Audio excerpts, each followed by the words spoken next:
So today I'm going to talk about the 20 signs that you have too much stress. Now, the first thing I want to mention is that in practice, I had a machine that measured internally what's going on with the autonomic nervous system, specifically the flight or fight mechanism, which is everything to do with stress. And this machine was called heart rate variability. It's a great test.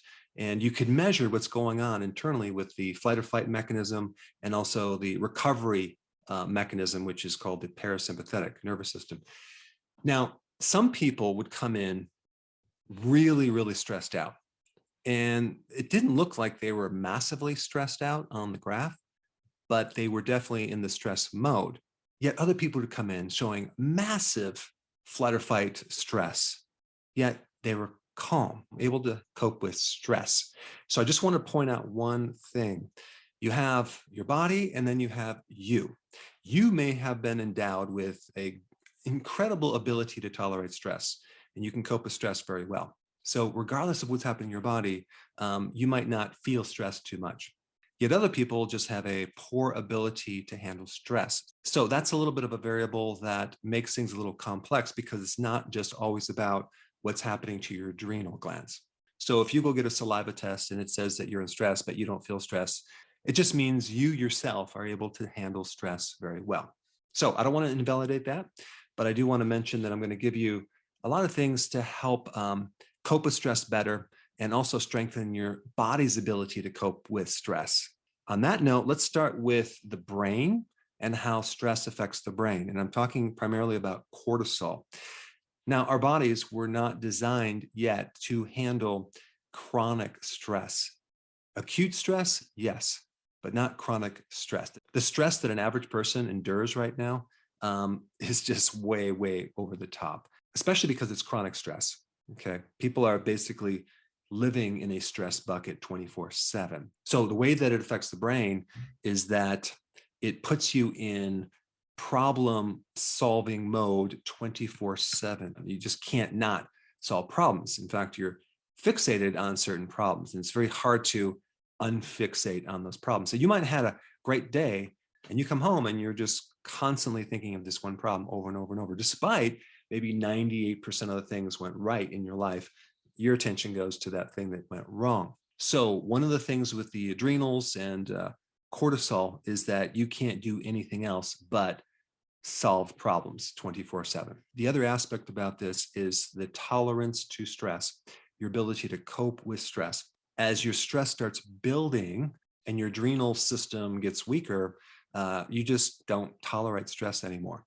And this can be in complete overwhelm where you just break down and start crying, or it could be in a severe irritability or anger when you experience things that are too much stress. And so if you look at the adrenal glands as a survival gland, anything that is opposite to that is going to be a stress. Like anything that is illogical, like if you have people around you that are illogical, incompetent, insane, boy, that just really just jacks up your adrenals. But if you're in an environment that's sane, logical, everyone's competent, everyone's supportive, you'll do much better. So one really common thing is like slow drivers.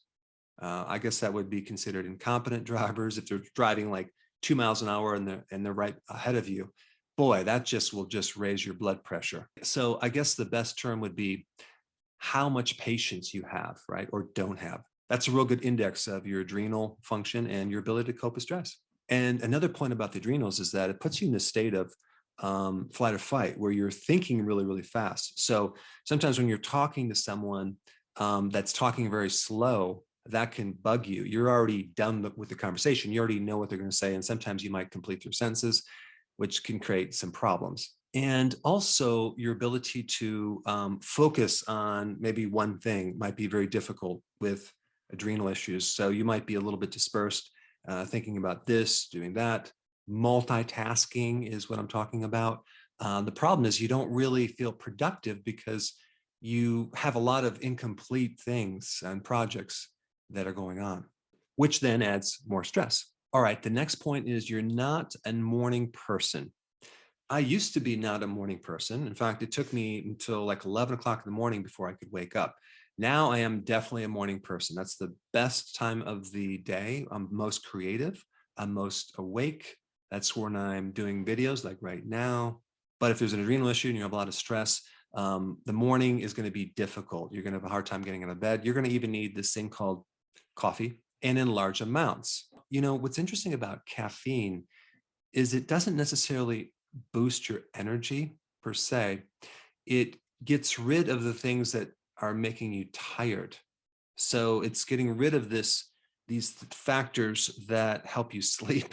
So if you minus those, you're just going to feel very, very awake. But in the long run, when you drink too much coffee, caffeine, you're going to be burning those adrenals out, like myself. In fact, I was drinking pots of coffee in college, not just any coffee, like Cuban coffee. So I burnt my adrenals out early on. All right, next one is your sleep cycles are going to be not very good. You're going to be a poor sleeper. A real good indicator of a spike in cortisol is at 2 o'clock or 2:30 in the middle of the night. You're very awake. You're more awake then than you are during the day. During the day, you have brain fog, but you're very, very awake at 2 o'clock. That was me for many, many years. Now, I think the best way to test your adrenals is with an HRV, heart rate variability test, which you just have to find someone to do that test, because when you do a blood test, your adrenals have to be literally like 90% dysfunctional before it even shows up.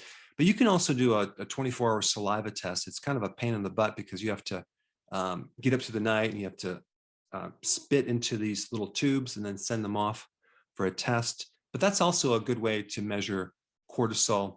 The heart rate variability test measures the flight or fight mechanism more than it does cortisol, but it's just another way to measure your adrenals.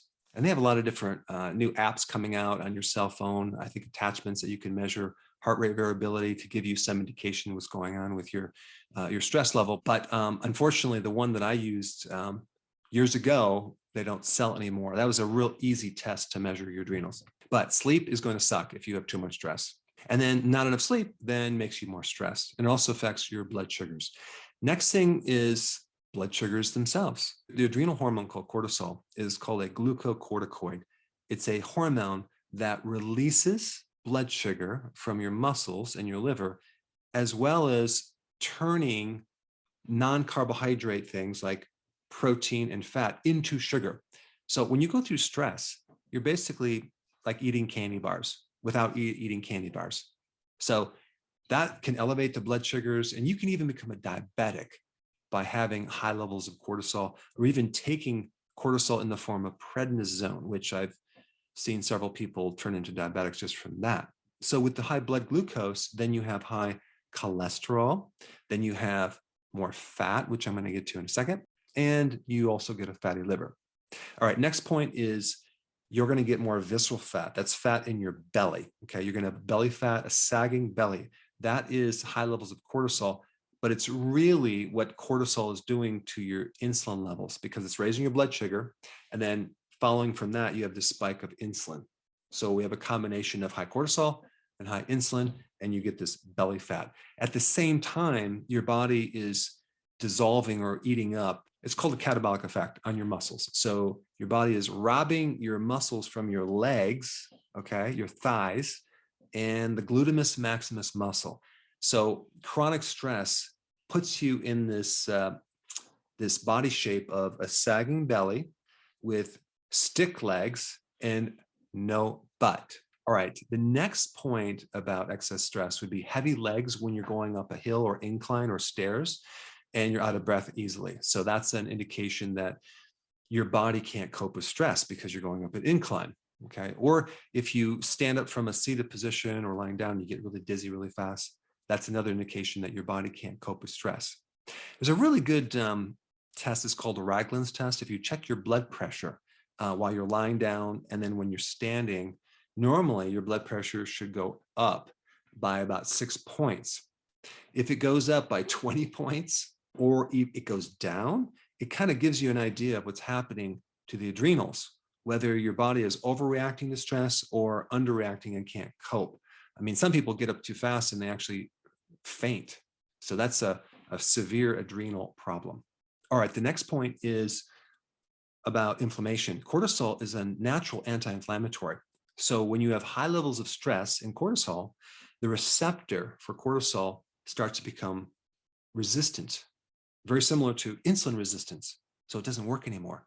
So despite having high cortisol, you don't get the effects of cortisol. So we have a lack of anti-inflammatories. So you get inflammation. So you have arthritis, bursitis, tendinitis, you have pain. So this is why a common treatment for inflammation and pain is prednisone, which is a synthetic version of cortisol. Not good though. I had over probably 15 rounds of heavy steroids from poison ivy in my 20s and 30s. And that's really what pushed me over the edge because it stopped working. So I cannot have any more steroids. All right, the next thing about excessive stress and adrenal overdrive is a loss of electrolytes, specifically potassium. You lose potassium with stress. So that shows up in elevated blood pressure. It shows up in heart arrhythmias. It shows up in you can't relax because potassium is a physiological relaxer. It helps calm you down. So without potassium, everything kind of goes up with heart rate and a lot of things. And then you get leg cramps. And then you have your ratios of sodium going up and your potassium going down. And that's where you get edema, swelling in the legs. This is why it's really good for an adrenal case or someone going through a lot of stress to consume high amounts of potassium. Try to get it from the salads, large salads, or a good electrolyte. But potassium definitely affects many different things, including energy. All right, next thing is salt cravings. Why? Because the adrenals need salt to help them function. So many times, like after a stressful day, you may even crave salt and then consume salt and sometimes sugar because the way that what's happening to the adrenals. And you may just feel, oh, I can breathe better. I feel better. I have more energy from that salt. If you're deficient in salt, you'll feel weaker. So the more stress you experience, the more salt you need. But don't forget to add the potassium to that because we need at least twice as much potassium as sodium. All right, the next point, susceptibility to getting sick or having an infection. The adrenal gland hormone, specifically cortisol, is an immune suppressive hormone. So it suppresses the immune system. That's why they give it to people with overactive immune systems, allergies, autoimmune diseases where there's a lot of inflammation. They give you prednisone, which is a type of cortisol. And what that's doing, it's suppressing your immune system. It's turning it off. It's turning off this overreaction. Same thing with the cytokine storm. They give people prednisone to turn off that overreaction of your immune system. Well, when you go through a lot of stress or a shock to the system, like a sudden loss of a loved one, for example, a lot of things can happen to your immune system. It just basically shuts off and you can develop an autoimmune disease. In fact, when I was in practice, I asked people that had autoimmune diseases, when did it start? I'm not kidding. Like probably 98% of the time, maybe 99% of the time, it was after a loss of a loved one or a major divorce. So that adrenal stress can shut down the immune system to the point where all sorts of things can happen, like viral infections, things going haywire. All right, next point is autoimmune. I just mentioned that. Autoimmune diseases are connected to stress and also gut permeability issues, okay? Because that's your barrier to your immune system. So when you have a gut issue, you can have certain things invade and cross through the barrier and start creating these immune reactions. On top of stress, it's just a deadly combination. All right, acne. Why? Because part of your adrenal hormones are androgens. So if you're pumping out too many androgens, you can get an enlarged sebaceous gland and excess oil and have acne. And not to mention what cortisol does to insulin. It raises insulin, okay? And too much insulin will then make more androgens, especially in females, and that's called polycystic ovarian syndrome. So you can develop that from too many carbs or too much stress. Next point I want to talk about is asthma. The medication for asthma is bronchocorticosteroid inhalers, okay? Again, cortisol, because cortisol is a vasodilator. It helps you breathe. It helps open up the coronary artery as well as the bronchial tubes. asthma is kind of just a weakness within the adrenal glands. You know, one really cool thing about vitamin D is kind of a natural form of cortisol without the side effects. It's really a hormone. It acts very similar to cortisol. So this is why if you have asthma or any of these symptoms, you should be taking more vitamin D because it can definitely help, especially with asthma. Okay, next thing is allergies. I kind of mentioned that with the immune system. If you have a lot of allergies, it could be a weakness within the adrenal system. And allergies tend to get worse under stress. And so another indication you have too much stress is allergies. And I already talked about asthma, but I do want to mention one point about that. I mean, think about what happens with asthma, especially when you're with your breathing.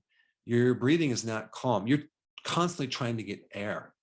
And I did a video on this, and I'm going to put it down below. If you haven't seen this, you should watch it, because when you try to get too much oxygen, you then have an imbalance with CO2. And I'm not going to get into it in this video, but the point is that breathing too much will stop the absorption of oxygen in your lungs. And this is why people that are in panic attacks should be breathing in a bag to increase their CO2, not the oxygen. So then they can then breathe better. But try to think about what happens when you blow up a balloon or hyperventilate. You literally pass out. So watch that video if you haven't seen it. It's on panic attacks and also asthma. All right, sinus is definitely adrenal issues because cortisol resistance affects the sinus passages and they basically swell up. That's why sleep apnea and sinus issues are related to high levels of cortisol, which then develops cortisol resistance, which is too much cortisol chronically. All right, I already mentioned sleep apnea, osteoporosis after menopause. What happens during menopause is the adrenal glands now have to back up the ovaries that are going in retirement. If there's weaknesses within the adrenal system going into menopause, what happens is it causes a problem with a spike in cortisol. And that spike can start to affect not just hot flashes, but osteopenia and osteoporosis, because cortisol is a catabolic hormone. It breaks down protein, and a part of bone is protein. So we're basically thinning the bones. I remembered one dentist that came in to see me right during menopause. Now, all day long, she's like hovering over people, but she found right when she went through menopause, her entire spine going up into her neck started to collapse. And she lost height in her spine. Her body shrank and she's just like hunchback right now. So that was that spike in cortisol. It's very destructive. And so that's why it's so important to strengthen your adrenals before you go through menopause. All right, another one is acid reflux and gastritis. When you go through stress, it can elevate the amount of acid in your stomach. And also, one little side note, which is kind of interesting, you lose H+, the hydrogen ion. If you know anything about chemistry, it affects the pH, but you lose that with the high levels of cortisol. And so when you go through more stress, you lose the H+, which really is your acids. So then you're not going to have enough acid, and then the body's going to overcompensate by producing more acid. And also, you're not going to be able to close the valve on the top of the stomach, and that leads to GERD. And the solution is to add more acid, like betaine hydrochloride, to the stomach, not to add in antacid, because that is going to make things worse. All right, and the last thing is gallstones. Cortisol can create a deficiency of bile, and it's a lack of bile and an excessive amount of cholesterol that can then develop into stones. All right, so those are all the indications that you're going through too much stress. So now, what can we do about it? Number one, you need to force yourself to shift your attention to solving other problems that are more mild. So take up things like putting puzzles together, okay? Or maybe playing chess with someone, or some type of craft where you're actually working with something with your hands. And so you're kind of getting yourself out of your head and your problems are shifting to other things. Like a really good activity would be something like bird watching, where you're just taking your attention off all these problems and you're focusing on something else. Very, very therapeutic. All right, next step is to start hanging out with people that support you. There's two types of people that bring you up and people that bring you down. Now, even within the YouTube channels, there's always going to be haters. And if you have a YouTube channel, this can be very, very stressful and upsetting if you're reading all these comments of people hating you all day long. But if your adrenal glands are good and you can cope with stress, it's not going to bother you. But with some people, it's very, very devastating. Now with me, I have the ability to delete those people and block those people, which is very, very nice. And they don't bother me anymore because I have so many people that support me, that's you right there watching. And I really, really appreciate it. So it's interesting, the different channels out there. I mean, like, what is the goal? Is it to help people, to provide information, or is it just to, I don't know, entertain people by criticizing them? I mean, that doesn't make sense to me. But the point is that you just need to start hanging out with people that only support you, and don't hang out with anyone that doesn't support you. All right, number 3, vitamin B1. Nutritional yeast has the natural B vitamins. Well, if you haven't ever tried this, vitamin B1 in the form of nutritional yeast, make sure it's non-fortified with synthetics, okay? Because they use petroleum. It's not a good thing when they put that in the nutritional yeast, whether it's in tablets or a powder. When you take nutritional yeast, within about 3 to 4 minutes, you're going to feel like stress relief, because stress depletes B1, and vitamin B1 will just take the stress right out of your body, and you'll feel relaxed. You'll feel less internal tension. It's dramatic, and it works like nearly 100% of the time. Next thing that you want to do is start eating more foods high in potassium, because potassium is lost with high levels of stress. You can also do a potassium supplement, but you want to make sure that you have sufficient potassium as well as sodium or sea salt. All right, regular exercise or physical work, very, very important. The more physical work you do, the less stress you're going to have. You're giving a lot of oxygen, and you are getting rid of stress by physical activity. The worst thing to do is go through the whole day, get stressed out, and go right to bed.